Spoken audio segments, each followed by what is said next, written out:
Hello everyone, ayan, gagawa tayo ng ensaladang ampalaya. Ayan, nag-prepare ko na lahat ng ricados. At yung ampalaya natin, binabad ko yan sa hot water na may salt.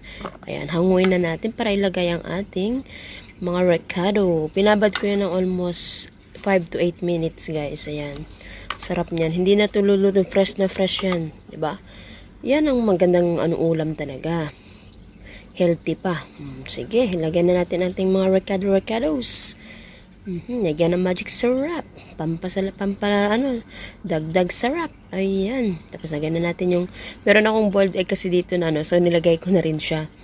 Ayun. Sarap nito. May sili, may sibuyas. Ayan pa, medyo panganghang. Lagyan natin ng konting salt ulit pa. Ayan, para kasi yung mga ricados pa kasi. Kaya nagdagan natin ng salt.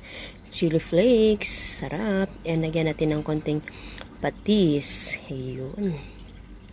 Tara na at kumain na tayo guys. Ready na to talaga. Ako'y natatakam na tikman to. Pero, for sure na to hindi to mapait. Pero may konting pait kasi ang palaya nga. Lagyan ko pa pala ng apple cider. O, diba? Bongge. Sarap. Tara na. Kain na tayo, guys. Ready na tong ulamin natin. Itong fresh na ulam.